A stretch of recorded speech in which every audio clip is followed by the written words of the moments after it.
कुंडली के अंदर सब कुछ होता है कि आपके भाग्य में प्यार है या नहीं है, अगर है कब है।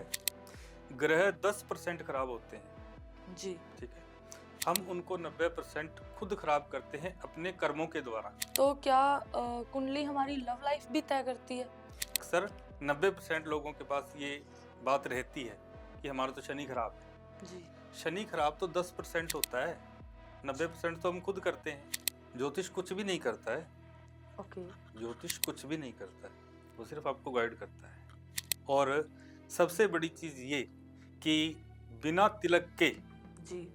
ब्राह्मण के जो दर्शन होते हैं ना, वो भी अच्छे नहीं होते। नमस्कार, मैं मनप्रीत कौर दस्तक टीवी पे आप सबका स्वागत करती हूँ। आज की हमारी चर्चा जीवन की छोटी बड़ी समस्याओं को लेकर है, क्योंकि हर साल सिर्फ साल का नंबर बदलता है, बट प्रॉब्लम्स और किस्मत वही सेम रहती हैं। तो आज हम जानेंगे कि नए साल की शुरुआत पे ज्योतिष हमें अपनी किस्मत बदलने के लिए क्या क्या उपाय देते हैं। तो आज हमारे साथ इसी चर्चा के लिए जुड़े हैं पंडित विनोद शास्त्री जी। सर, मैं आपका बहुत बहुत स्वागत करती हूँ हमारे चैनल पर। नमस्कार जी। तो आज का मेरा पहला सवाल ये रहने वाला है कि साल बदलने से क्या ग्रह भी बदलते हैं और इसका हमारी लाइफ पे क्या इम्पैक्ट पड़ता है? ऐसा नहीं है, बहुत सारे लोग सोचते हैं कि एक नंबर चेंज हो गया है, अभी 2025 गया, 2026 शुरू हो गया है। जी। कुछ लोगों के लिए ये कि 2025 एक नंबर है, जी। लेकिन वो अपने साथ बहुत कुछ ले गया है।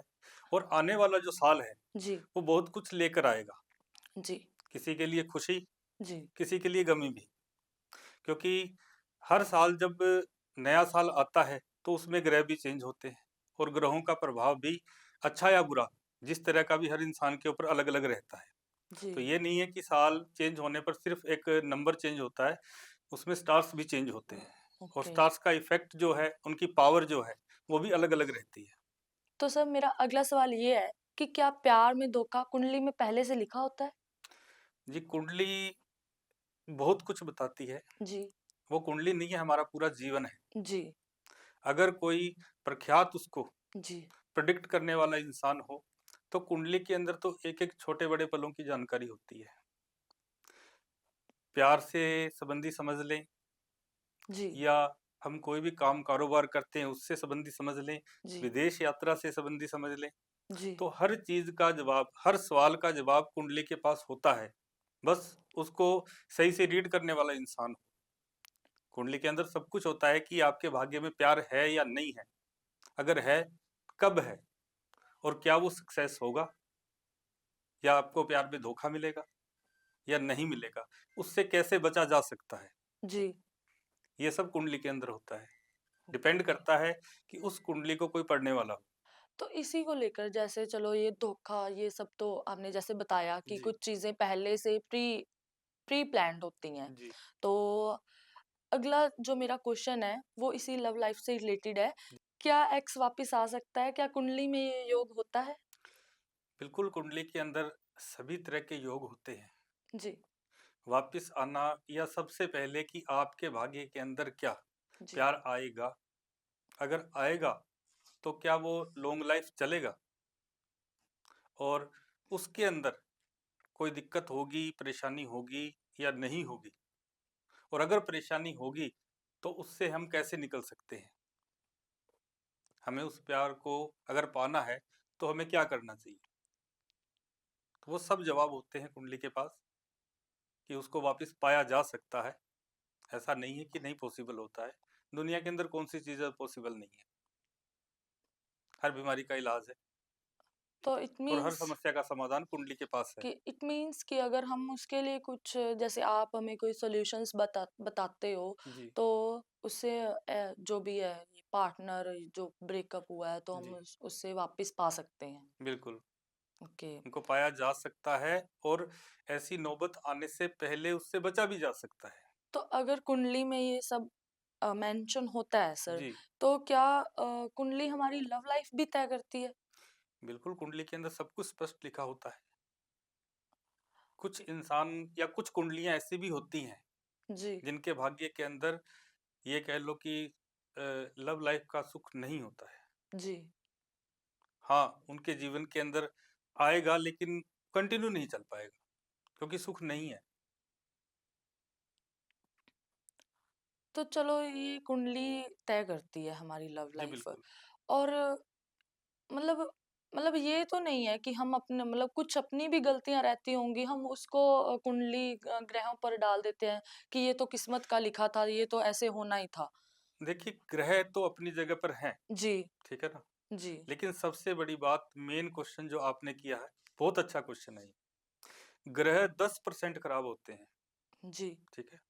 हम उनको 90% खुद खराब करते हैं अपने कर्मों के द्वारा। के। आज के समय के अंदर अगर हम देखें तो आप किसी भी एस्ट्रोलॉजर या कहीं पे भी जाते हैं, अक्सर आपने भी सुना होगा, इसका तो शनि भारी है। जी। अक्सर 90% लोगों के पास ये बात रहती है कि हमारा तो शनि खराब है। जी। शनि खराब तो 10% होता है, 90% तो हम खुद करते हैं। कैसे? कैसे? अब वही। मान लीजिए कि मेरा ही शनि जो है वो मेरी कुंडली में खराब चल रहा है, जी। ठीक है? अब एक तो ये है कि हमारी धारणा के ऊपर, मेरा तो ग्रह खराब चल ही रहा है, ठीक है ना? हम्म। ये चीज मैं अपने मन से मान लूं, तो उससे मैंने क्या कर लिया, शनि तो मेरा खराब है। जब मैंने अपने मन को समझा लिया कि वो तो खराब ही है, मान लिया ना, उससे मैंने अपना चंद्रमा भी खराब कर लिया। मन का ग्रह चंद्रमा, ओके। चंद्रमा को मैंने खराब कर लिया, उससे मेरे और भी रिश्ते बिगड़ने शुरू हो जाएंगे, फिर मैं गलतियां करूंगा। शनि के लिए अक्सर हम देखते हैं कि लोग ड्रिंक वगैरह करते हैं, जी। नॉनवेज खाते हैं। जी। और आज की जो युवा पीढ़ी है, यंगस्टर जो है, वो तो कोई डे भी नहीं देखते हैं, नहीं देखते हैं ठीक है? बिल्कुल। जी। सैटरडे को, क्योंकि संडे को क्लोजिंग होती है, हाँ तो जी। इसलिए सैटरडे को पार्टी करनी होती हाँ। है ना? नाइट में वो ड्रिंक करेंगे, नॉनवेज खाएंगे। उससे तो आपका शनि जो 10% खराब था, वो आपने 90% और खराब कर लिया। मतलब टोटली 100% खराब हो गया। बिल्कुल। जहां पे वो आपके ऊपर अपनी दृष्टि 10% डाल रहा था बुरी, अब वो 100% हो गई। क्यों? आपने कर्म ही ऐसे किए। तो ये नॉन वेज खाना, ये ड्रिंक करना, इससे मतलब हमारे ग्रहों ग्रहों पर इम्पैक्ट पड़ता है बहुत सर। ज्यादा इफेक्ट पड़ता है। जब आपने ड्रिंक की, जी। ठीक है, नॉनवेज खाया, शनि के साथ आपने राहु को भी खराब कर लिया। ओ। राहु कौन है? हमारी वाणी। ओके। हम जिस मुंह से खा रहे हैं, अगर मुझसे गलत चीजें खाएंगे तो गलत चीजें ही बाहर आएंगी ना। इंसान अग्रेसिव हो गया आज का, कितना ज्यादा। आज से 20 साल या 30 साल पहले आप जाके देखें, जी। इंसान सहनशील था। उसका कारण क्या था? खान पान बहुत नॉर्मल था, आज के जितना नहीं था। ये पार्टियां नहीं थी, ये पब नहीं थे। जी। आज हालात ऐसे हो गए हैं। तो हम ग्रहों को खुद भी काफी हद तक खराब करते हैं। अगर हम ग्रह के तरीके से चलेंगे तो जो 10% असर होता है ना, हम उसको भी कम करके 5% पे ला सकते हैं। तो इसके लिए आप कुछ बता सकते हैं कि बहुत जैसे सारी, चलो 10% तो खराब थे ही ग्रह, पर जो 90% है उनको हम कैसे ठीक कर सकते हैं? उसके लिए जो ग्रह की रिस्ट्रिक्शंस होती हैं, जी। उनको फॉलो करें ना। जो काम वर्जित हैं, कि अगर आपको शनि खराब है तो उस दौरान जो जो काम वर्जित हैं, कोशिश कीजिए कि वो आप ना करें।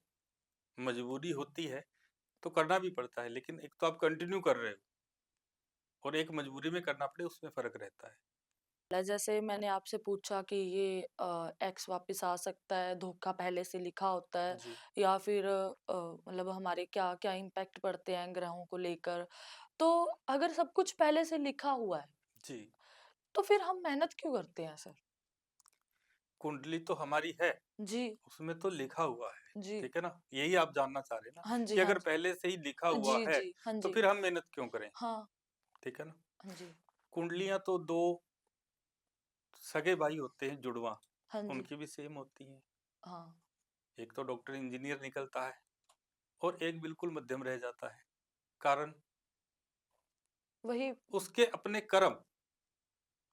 आपके भाग्य में तो लिखा है कि आप इंजीनियर बनोगे, हाँ जी। लेकिन लेकिन अगर आप घर में अपने आप को कमरे में बंद करके बैठ जाओगे, कर्म ही नहीं करोगे, तो फिर कैसे पॉसिबल होगा?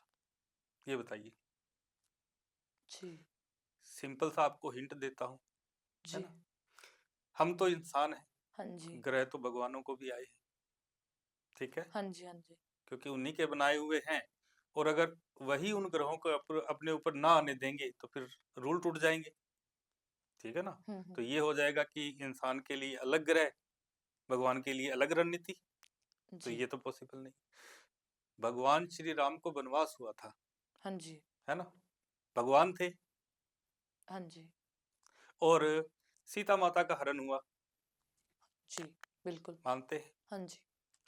और वो तो भगवान थे श्री राम, यानी भगवान है तो वो तो कुछ भी कर सकते हैं ना। हम्म। बिल्कुल कर उनके सकते हैं। होते हुए, भगवान के होते हुए, रावण कौन था जो माता को ले गया? भगवान को उनके भक्त हनुमान जी की क्यों जरूरत पड़ी? भगवान तो कुछ भी कर सकते थे ना। वो चाहते तो खुद वहीं से बैठे बैठे ही लंका को खत्म कर सकते थे, कर या सकते वो थे। चाहते तो सीता माता का हरण भी ना होने देते। हम्म। उन्होंने क्या दिखाया? कर्म, कर्म श्रेष्ठ है। किस तरह से? हमने देखा कि कोई रास्ते नहीं होते थे उस समय पे, हम्म। लंका के लिए पुल का निर्माण मेहनत से हुआ ना। मेहनत से। मेहनत और अपने आप पर विश्वास, कर्म किया उन्होंने। तो लोगों को यही बताना चाहा कि मैं तो भगवान हूँ, फिर हम्म। भी मैं अपने कर्म पे भरोसा करके चल रहा हूँ।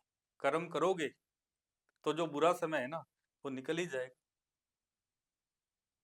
और वही जो हमारा, फिर अगर हम अच्छे कर्म करेंगे तो जो हमारे पहले से प्री प्लान्ड है चीजें, बिल्कुल, वो अच्छी ही होंगी। बिल्कुल अच्छी होंगी। जी। तो अगला सवाल सर मेरा ये है कि जैसे आजकल जो बहुत सारी प्रॉब्लम्स चल रही हैं मैरिज लाइफ में को लेके, लोगों के डिवोर्स हो रहे हैं या बहुत सारी चीजें मैरिज से रिलेटेड, जी। तो क्या ज्योतिष मैरिज सेव करने में हेल्प करते हैं, या फिर सिर्फ वार्निंग दे सकते हैं कि हाँ आपकी आगे जाके शादी खराब होने वाली है या कुछ ऐसा? मैं ये तो नहीं कहना चाहूंगा, क्योंकि जो आपने क्वेश्चन किया है जी। वो आपके हिसाब से राइट है। जी। ठीक है ना। हर इंसान जानना चाहता है कि क्या ज्योतिष सब कुछ कर सकता है? ज्योतिष कुछ भी नहीं करता है। ओके। ज्योतिष कुछ भी नहीं करता है, वो सिर्फ आपको गाइड करता है। वो खुद आके बीच में नहीं बैठ जाएगा। आप जा रहे हो कहीं पर, जी। ठीक है ना, तो वो तो आपको बता सकता है कि आप जिस रूट पे चल रहे हो ना वो सही नहीं है, वो सही नहीं। आगे खड्डे हैं, अगर आपको उसमें गिरना है तो वो तो आपकी मर्जी है ना। जी। और ज्योतिष तो उस हद तक भी आपकी हेल्प कर रहा है कि उसमें गिरने के बाद भी आप पूछोगे कि अब क्या रास्ता है। सॉल्यूशन। हाँ, जी। तो वो वहां पे भी आपको गाइड करेगा कि अभी भी आप इस चीज से निकल सकते हो, ये रास्ता है। क्या? क्योंकि चाहे आप हैं या मैं, मतलब कि हाँ, हमें सॉल्यूशन दिए जा सकते हैं कि बिल्कुल, आप हमें बता सकते हो कि आपने इस चीज को ऐसे करना है तो आपकी शादी बच सकती है। बिल्कुल। और अगर वो ना करेंगे तो वो वही है कि हाँ, जो लिखा है फिर वो तो होना ही है। देखिए, वो लिखे की बात इस तरह से है ना, मैंने जैसे आपको बताया कि कर्म जी। तो प्रभावी है ना। हाँ जी। बात तो कर्मों पे डिपेंड कर जी। रही है ना। आपको सूचित तो कर दिया जी। कि आपका ये जो समय है, इस समय से लेकर इतने टाइम तक ये खराब है, तो आपको उस समय पे सचेत रहना चाहिए, इन इन चीजों से बचना चाहिए। और अगर आप वो वार्निंग्स नहीं लेते हो, जी। नहीं मानते हो, तो फिर तो नुकसान तय है ना। और अगर पॉइंट। नुकसान हो भी रहा है, अगर आप उस दौरान भी संभल जाते हो कि अभी भी मैं बचना चाहती हूँ, हम्म। तो ज्योतिष के पास तो उस चीज का भी रास्ता है, वो उस समय भी आपको गाइड करें। तब तक है ज्योतिष आपके साथ जब तक आपके शरीर में प्राण है। जी। उसके बाद तो किसी के भी हाथ में कुछ नहीं। लेकिन ये है कि ज्योतिष के ऊपर विश्वास करना, और उपाय पर अमल करना। एक सही इंसान का आपको मिलना, जी। ये दोनों चीजें जरूरी है। गाइड करने वाला भी तो होना चाहिए ना उस लायक। तो ये चीजें बहुत इंपॉर्टेंट है। और अगर आप उनकी रिस्ट्रिक्शंस को मान के चलोगे, आपको कोई दिक्कत नहीं होगी। टूटते हुए घर भी वापस बस जाते हैं, या बस टूटे हुए भी बस जाते हैं। चीजों को सही तरीके से करना बिल्कुल। आना चाहिए, जैसे गाइड किया जाता है वैसे। जिस तरह से ज्योतिष आपको गाइड करता है, या जो भी रेमेडीज आपको बताई जाती हैं, अगर आप उस तरीके से चलते हैं, कोई भी व्रत है या जप है, दान है, जो भी कुछ है, तो वो अगर आप करते रहेंगे तो कोई दिक्कत नहीं आएगी। अगर दिक्कत आ भी गई है तो वो भी धीरे धीरे सॉल्व हो जाएगी। लेकिन करना तो आपको पड़ेगा ना, ज्योतिष तो सिर्फ आपको गाइड करेगा कि आप इस तरह से कीजिए। तो जो अगला मेरा सवाल है सर, वो थोड़ा-सा इन चीज़ों से हट के है जी, कि जो अभी देख के मेरे माइंड में आया कि जो आपने तिलक लगा रखा है और जी, इस तिलक के ऊपर जो चावल लगा रखे हैं आपने, जी। इसका सच में कोई मीनिंग है या इससे कुछ होता है या फिर आपने ऐसे ही मतलब चलो मन किया तो लगा दिया? आज का ये जो समय है कलयुग, जी, ठीक है ना? इसके अंदर बहुत हद तक या ये कह लो कि 80% जी, ब्राह्मण जो है ना, आप देखते होंगे या सिर्फ मंदिर वाले होंगे लगभग जो तिलक लगाते हैं, जी। है ना? और एक समय जो हम सनातन धर्म के अंदर आते हैं, एक समय ऐसा भी रहा कि हर सनातनी तिलक लगाता था। ओह! तिलक लगाने से हमें बहुत सारे फायदे हैं। ये सिर्फ एक देखने के लिए नहीं है कि हम सुंदर लग रहे हैं इससे। लाल कलर का आप मेरे माथे पे तिलक देख रहे हैं, ये क्या है? सूर्य।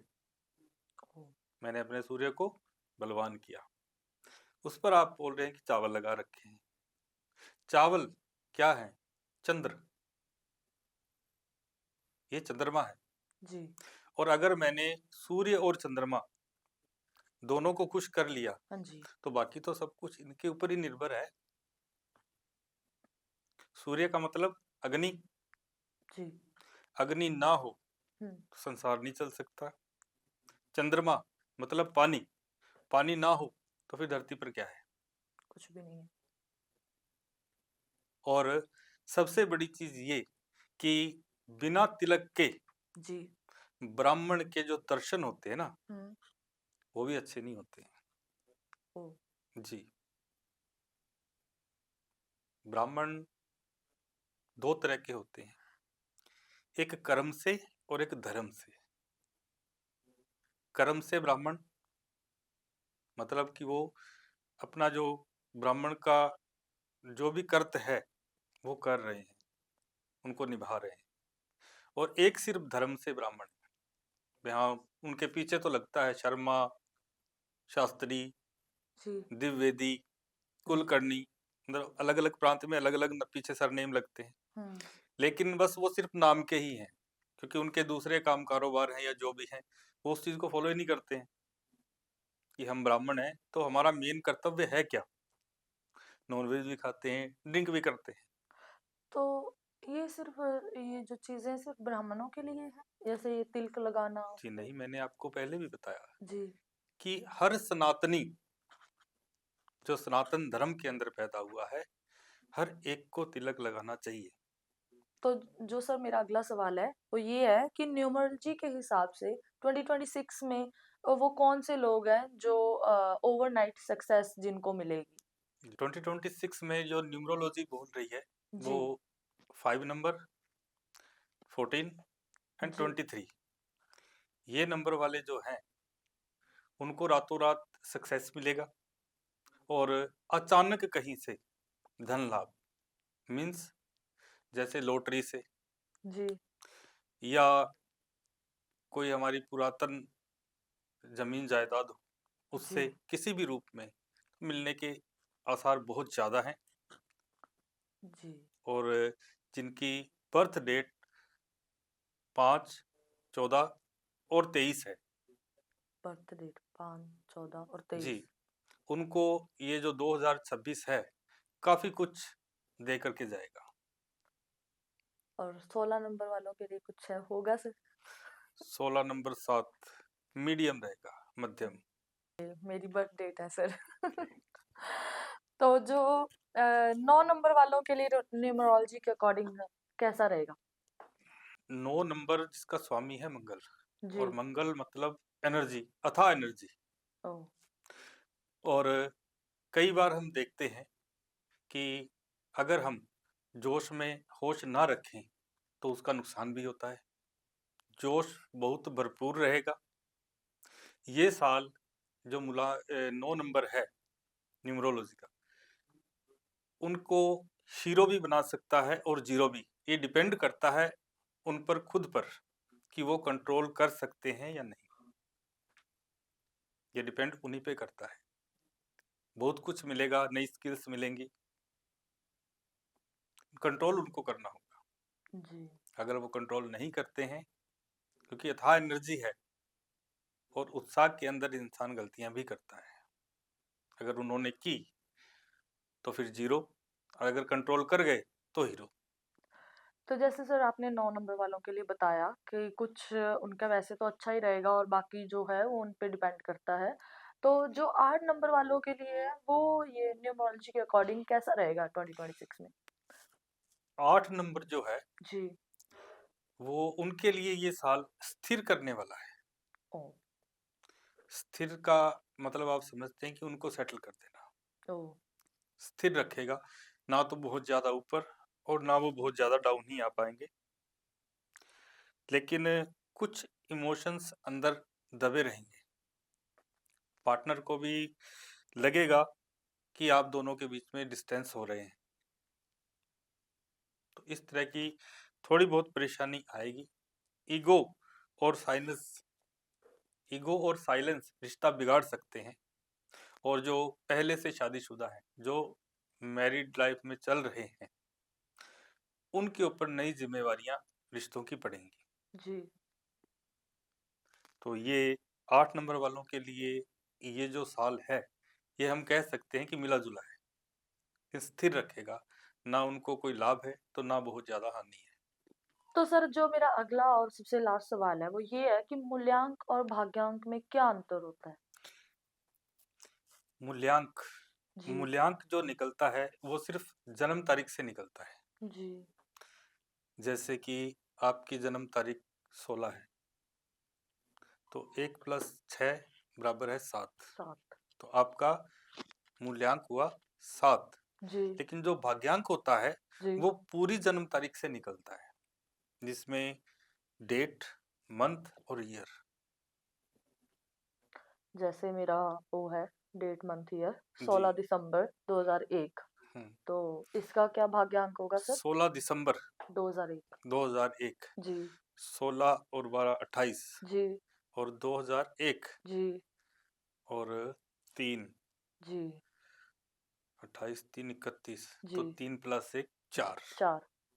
तो ये भाग्यांक होगा। ये भाग्यांक हुआ आपका। जी। तो इससे सब पता चलता है कि इंसान का कैसा नेचर रहेगा, जी। ठीक है ना, और किस तरह का वो रहेगा। जी।